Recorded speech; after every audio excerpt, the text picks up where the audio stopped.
Hello, good afternoon, and welcome to Commuters Live here on Sheffield Live 93.2 FM. Chris and Ellie here. We have a football legend here today. We have Fara Williams, and we also have Marks and Spencer's nutritionist Sophia Lynn. Good afternoon. Good afternoon. Good afternoon. So, I'm going to start off with you, Fara. For everybody who has followed you as a footballer, who inspired you to become a footballer? Oh, tricky question. I don't know. I grew up in a family where literally football was everything. I grew up on an estate in southwest London, and I guess that was the thing that all the kids would do. So I think who inspired me and encouraged me to continue would have been my uncle. He was somebody that, yeah, really, I wouldn't say pushed me, but took me to Chelsea games every week, encouraged me to watch and play every single day. So he was somebody that played a key role in the love that I had for the game from a very young age. And for anyone who wants to, who is listening to this, listening to the interview, and they want to become a footballer, what advice would you give?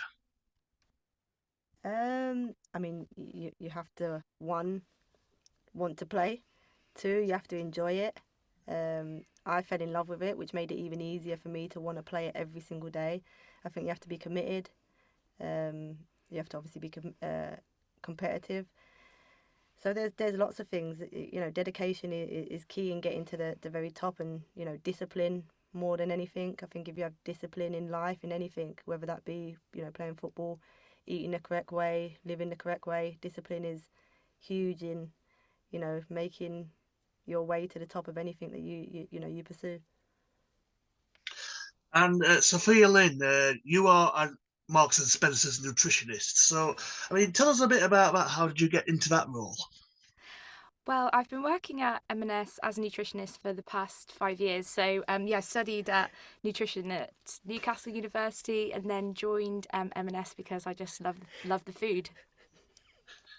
And I mean, I've been reading this article that female athletes and footballers are underfueled.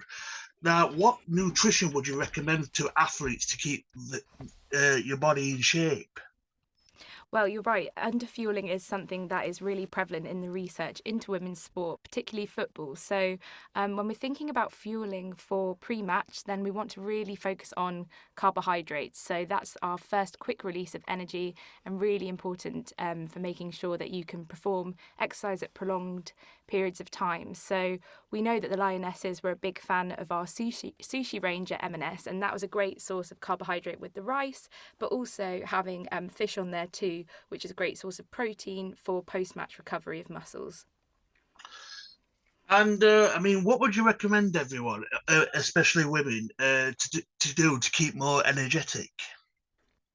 Well, focusing on your nutrition is absolutely integral. So we know whether you're on the pitch or on the playground, you need to eat well to play well. So M&S are really focusing on developing more healthy and delicious choices. But when it comes to women, there's more research needed into individual differences. But things that are important to focus on is number one, thinking about the fueling, so carbohydrate intake, as I mentioned, particularly pre-match, thinking about protein for recovery after the match, but also nutrients such as calcium and iron are really important, particularly for women. So women are more at risk of a calcium deficiency, and also the impact on your bones when you're playing sport. It's really important to include that within the diet. So things like dairy or choosing dairy alternatives that are fortified with calcium. So at M&S, we make sure we fortify our dairy alternatives with calcium, iodine and vitamin D.